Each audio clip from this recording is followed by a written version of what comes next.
Hey there! So as you can see, I have finally finished my sweater, the Throwback Cardigan that I've been talking about for a couple of weeks now. So now that this sweater is done, I want to talk about what I feel like making next.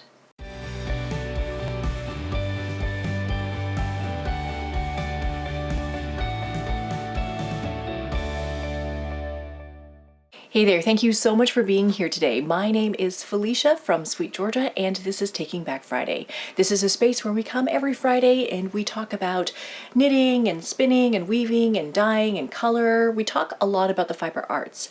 I personally like to talk a lot about how important it is to make time to make things. And for many of us right now, we have some extra time to make some more things. So I'm going to tell you a little bit about the sweater that I've just finished, but also about the kinds of projects that have been intriguing me lately and sort of what I'm feeling and the kinds of projects that have been really soothing to me. The last week we talked about very, very simple crochet and making granny squares. We've been talking about very simple stockinette and all things like that. And I have some other ideas for things that might also intrigue you as well. So first, let's talk about the sweater. So the sweater is the Throwback Cardigan, which is designed by Andrea Mowry, and she has a new version of it. It's called the Throwover, which is a pullover version of the same sweater. So this is the Throwback Cardigan. I really enjoyed making this project. I haven't really made a cardigan in a while now because I found that with a lot of the top-down raglan style cardigans, they would always fall off my shoulders. I could never get them to stay on. They never fit right, and it was just a really frustrating experience to wear the cardigans. Not the Beekeeper. The Beekeeper for some reason stays on pretty well. So the Beekeeper cardigan is a top-down raglan style cardigan, and I knit that a couple months ago, and that one fits well and it stays on. But other top-down cardigans that I've made before, they don't stay on and they're really frustrating. So it's actually deterred me from making more of these knitted sweaters. So for a while there, I veered towards making pullovers because then they stay put. You just put them on and they don't go anywhere. These cardigans that are always falling off your shoulders are very, very frustrating. But in this case, this one stays on perfect. So it is sort of a yoke sweater. Obviously, it's a stranded colorwork yoke pattern. The challenge with this particular yoke pattern is that usually with stranded colorwork you'll have two colors on one row or one round, and so you can hold color A in one hand and color B in another hand, and you can kind of alternate between the two. You have one hand managing each color of yarn. Now, there are a couple of rows in here in this particular yoke design where this chevron is so long and narrow and sort of narrow. There's three colors that end up on the same row at the same time. So that gets to be a little bit of a challenge because you're having to like manage two yarns on one hand and one on the other, or dropping one or just picking one up as you go. Eventually, after some time, I figured out a little bit of a system with organizing the three strands of yarn that needed to be done. But honestly, those few rows took me super long. I think it took me like an hour to do one row because it was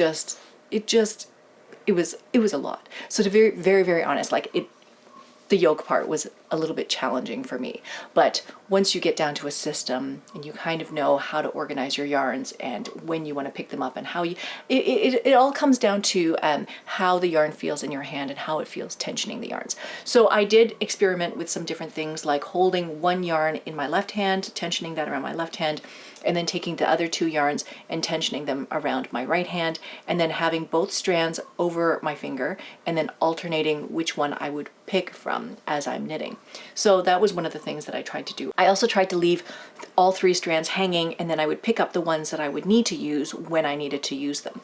Now, the other thing about this pattern is that there are some sections where I think there's about 5 stitches wide, and the float would be 5 stitches wide. Now, in this case, because I'm using Superwash Worsted, and it doesn't sort of grip together the way some other woolen spun non-superwash yarns might do. And so I wanted to be very, very cognizant of the fact that my floats would be very long and loose and possibly floppy. So I tack down those floats. So I tack down those loose floats as I'm working through it. Yeah, so that is the yoke design. I really enjoyed how this color work turned out. When I was knitting on the Zoom call with the SweetGeorgia group a couple of weeks ago, when I first started the yoke, I had knit 2 rows into the second contrast color, and I realized that I used the wrong contrast color. I wanted them to be reversed, and so I had to unpick like 4 rows of this stranded color work in order to get back to the spot where I could add in the proper color. But I do like the way it has turned out now. It also fits really, really well. It's nice length and everything, so you can see from the back it fits really well. There's no shaping or anything. It is straight down, and then the bottom is 4 or 5 inches of ribbing. And again, the sleeves too. The sleeves are ribbing. I followed her instructions exactly for the sleeves. And so I think I have 11 decrease sections here. And then at the end of the 11th decrease section, I'm making size 2. At the end of the 11th decrease section, I just started the ribbing. But you can see that it's much longer than my arms. So I do have short arms. So you know, you might not have the same situation, but I just fold the cuffs and it seems to work great. There's no buttons or anything on these front bands, so this is just how it is. It just stays open like this. Now, I used, for my size 2, I used exactly 4 skeins of Superwash Worsted for the main color. I used up every single last inch of that yarn. And in fact, what I did was I picked up for one of the front bands and I knit that to the length that I thought it was supposed to be, like 1.5 inches or so, estimating. And then I picked up and I started to knit the second band, and then I ran out of yarn. So what I had to do was I had to unpick the front band that I had finished, and using that unpicked end, that loose end that I was unraveling from the front band, I used that to knit into the second front band. I unraveled the first front band and knit the second front band until they were approximately equal. And then I broke the yarn and basically cast off the second front band, and then went back and then fixed the bind off or cast off again for the first front band, so that I could equalize the 2 front bands using whatever yarn I had left over. So that was a little bit of surgery, but it totally worked out fine, and I'm super, super glad that the yarn chicken worked and that I ended up with exactly the right amount of yarn for the project. Yeah, I'm quite happy with this project. I had initially brought home 4 other skeins of Superwash Worsted in a different color. It's in Lady Gray, which is kind of like a dusty purple, dusty pale purple color. It's not really my color. I don't think it would look good on me, but I have it at home here, and kind of wanting to work from the yarns that I have. I think I might make a pullover version of this. I'll make the Throwover with that yarn, with that Lady Gray worsted, and then just use like some leftover worsted that I have around the house. So like I found this Lupine. I can't even remember what it was from. I think it was from a sweater that I knit for Nina. And so I have this, that could be a contrast color. I found some Clementine. Some of the yarns that I was using for that granny square blanket, I could pull back some of those colors and make a yoke. I'll show you my granny square. This is how far I've gotten on the granny square so far. So I could probably pull some of these colors out and then reuse them as well. Just this giant bag of worsted leftovers, really.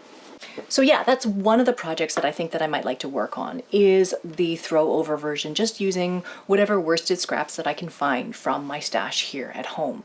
There was another sweater project that I wanted to work on, and that was the Weekender, but I'm having a lot of design decisions about what colors to choose for the Weekender. I want it to be a marled sort of appearance, and so I wanted to use 2 skeins of Tough Love sock held together in order to make the worsted weight that you need to make the Weekender sweater. Now I just can't decide which colors I want to marl together, and I'm kind of trying to see what's available, see what's in my stash.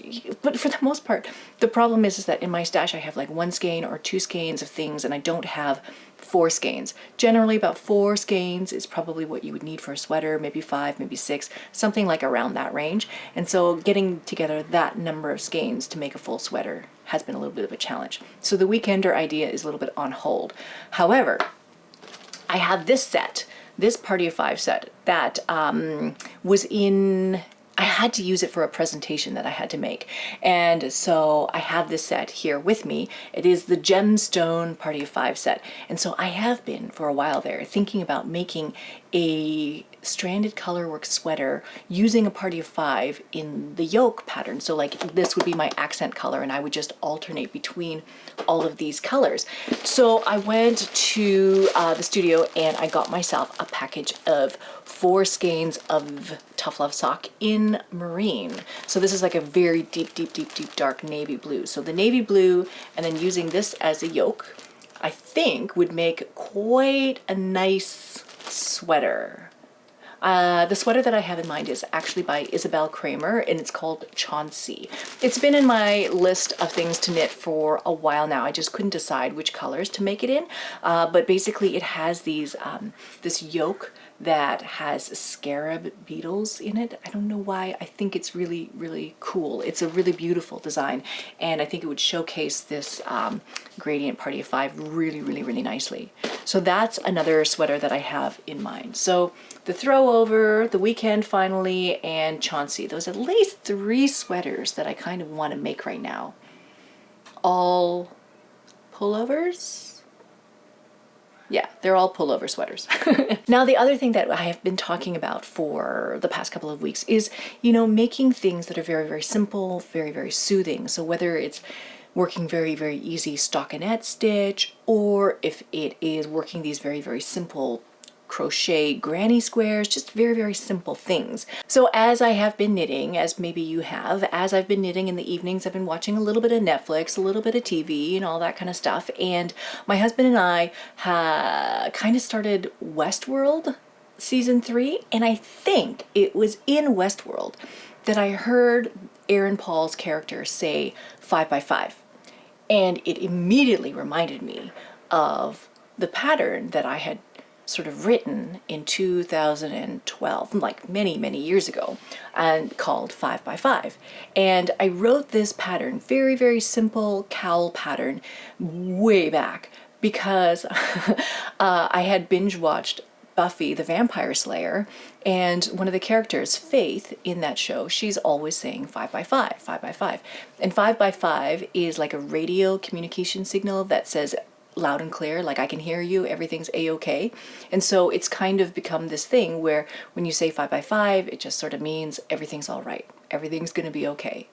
And hearing it in the show, reminding me of the cowl pattern, and then thinking about sort of the state that I'm in right now and what's going on in the world.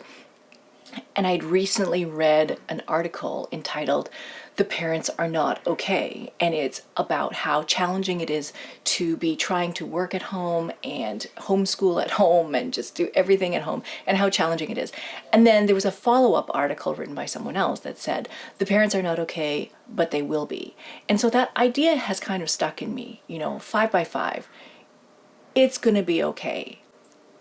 Hopefully things are going to be okay. And so I'm trying to look forward with this 5x5 attitude. Things are going to be okay. Everything is all right.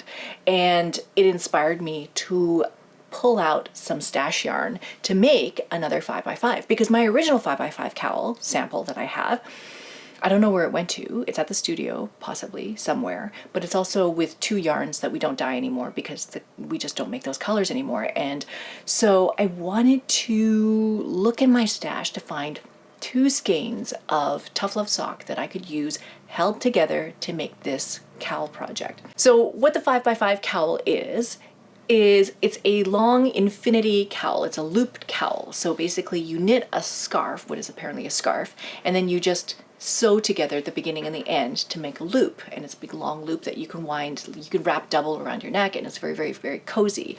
So part of the reason why it's very cozy is because it's 2 skeins of Cash Luxe Fine. So it's a cashmere blend sock yarn that are held together, but they're held together with one skein also of Silk Mist. So Silk Mist is our silk and very, very, very fine kid mohair. It's a lace weight yarn. And so this ingredient gives it that halo, that fuzz, that comfort, that squishiness. Ooh, yeah, it's really nice. So yeah, that's all it is. It's 2 skeins of a sock yarn held together with 1 skein of a fuzzy lace weight yarn. And you can find these things in your stash. You can find whatever yarns you happen to have available. Now, the very first time that I made this project, it was in order to sort of show how colors can mix and blend in an optical mixing kind of way, right? So it's using 2 variegated hand-dyed colors, and one was a little bit more cool red, one was a little bit more warm red, and blending them together to see what kind of a color effect you get out of that. Now, this time around, I have some other ideas about what I want to mix and blend. So one of the things is I have, like I mentioned, a bunch of these yarns at home that are not necessarily my color. Like, for instance, I got this color. This is Fizzy Water, and I love this color. It's like very refreshing and bright and happy and joyful for me to look at. I love looking at this color. But then when I knit it into a project, and originally I was going to knit into a sweater for myself with these 4 skeins. But when I knit it into a project for myself, and this is Sylvia McFadden's design. It's a beautiful design. It's called Waiting for Rain. And so I knit this shawl, lovely, lovely shawl, the Waiting for Rain shawl, in the Fizzy Water Tough Love sock. And, you know, I like it, but it's not really, I don't think it's my color. It's not really my color, right? I don't think that this color is my color. So what I've been wanting to do with this particular color, you know, this color that I have left over, is to mix it and combine it with something else in order to make it a little bit more me-friendly, something that I can wear effectively. And so I have been, for the past couple of weeks, working a lot with these sock blanks because I'm weaving a ton of sock blanks for the School of Sweet Georgia weaving class that's coming up.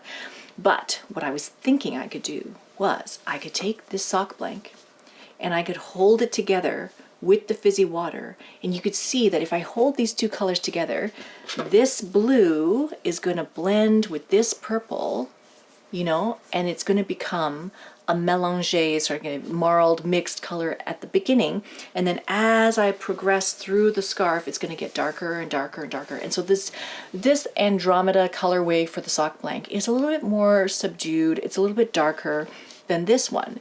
And so I think that together, if I knit these 2 things together, held together, they will kind of bring down the volume, make it deeper, darker, more saturated. I'm going to add in this Silk Mist that I have lying around. I believe this is the Mulberry colorway, Mulberry in Silk Mist, and hold all 3 of these things together, and that's going to be one of my 5x5 cowls. Now, the second thing that I have been thinking about is these 2 beautiful skeins that I've also had in my stash because I use them for a presentation, but I love them. This one is Lichen. This is like oh, it's pretty. It's like earthy and brown and golden green, and yeah, I love this color. So Lichen is one color, and then the other color here is Chili Chocolate in a Cash Luxe Spark. So there's a little bit of sparkle in here. I don't know if you can see that. A little bit of sparkle and Lichen. And then maybe mixing in one of these Silk Mist yarns. This one is in Strawberry Tea. It's so pretty. Like, I just adore this yarn. And I saw it at the studio and I said, I have to take it with me. So I think that these 3 mixed together will also make a really, really lovely, cozy, comforting autumn cowl. Something nice to look forward to. Now, you might be wondering, what's a 5x5 cowl and how do you make this cowl? I have a PDF for it. You basically don't even need a PDF for it. It's very, very simple. Basically, all it is it's a ribbed scarf. And so I'm doing a 5x5 ribbing. So it's 5 knit stitches, 5 purl stitches, 5 knit stitches, 5 purl stitches, and just using that as a 5x5 rib. And you basically cast on 45 stitches. I suggest that you cast on using a provisional cast on, so you can use a crochet hook. and then crochet is sort of a chain, and then out of that chain pick up 45 stitches, and then you knit your big giant long scarf, and when you get to the end you just Kitchener the ends together. So you basically graft the two beginning and the end together to make it completely seamless. If you don't want to do the provisional cast off, that's fine. You can just cast on as normal and then sew, but you might have a little bit of a gap there. But yeah, that's basically all it is. There's a PDF obviously that you can download, and so I'll put the link in that below. Actually, I should remind you also that I am attempting to make much more comprehensive show notes for all of these episodes. So everything that I talk about, everything that I show, everything that I wear, I'm going to list on the blog post. And the blog post link will be in the description below, and you can check that out, and then you'll see everything that I happen to talk about, because it's hard for me to list all these things, and it's hard for you to remember all the things that we're talking about. So that is basically it for today. I just wanted to share with you the things that I've made, the things that I've been thinking about making. I have been doing a ton of weaving, and that's going to come out hopefully next week. And yeah, one thing that I do want to ask you guys about is I've been receiving a lot of requests from people about putting together some tutorial videos about teaching the very basics of knitting, because you know, on the School of Sweet Georgia we have a very basic weaving class for rigid heddle, basic weaving for multi-shaft looms, we have basic spinning, we have basic dyeing, we have just from the beginning fundamentals. So I was thinking about putting together a very small workshop on the very, very fundamentals of knitting, like literally, this is how you cast on, this is how you make a knit stitch, this is how you make a purl stitch, this is how you cast off. Those 4 things, that's it. And then we kind of go from there. I think at Sweet Georgia, we kind of come to this community always assuming that everybody knows how to knit or everybody knows how to do a lot of these techniques, and that may or may not be true. It's been many, many years since I've had the opportunity to sit down with like a friend and show them side by side, this is how you make a knit stitch, this is how you cast on, this is how you do all these things. And it's one thing to be able to sit next to somebody and show them all of these skills, but it's a whole other thing to, you know, try to make a video to explain this in the best possible way. So I am open to feedback and suggestions that you guys might have about teaching people how to knit. What's the best way to do it? What's the most encouraging way? How do you show them in the most clear way? How do you describe how you wrap the yarn? All of those kinds of things. I would love to hear from you how you teach your friends how to knit. There it is. That's it. That's it for this week. I hope you guys are doing well. Week 5 of lockdown for us. I hope you are staying safe and healthy and staying well, staying creative. Thank you so much for watching. If you like this episode, please do hit the like button. And if you would like to see more content like this, please do hit subscribe, and we'll come here every Friday to talk about knitting and color and happy things. Thank you so much for being here. I will see you in the next one. All right, bye for now. What are you doing today, Nina? Helping Mama. What are you helping with, Renee? You want to help Mama with her video.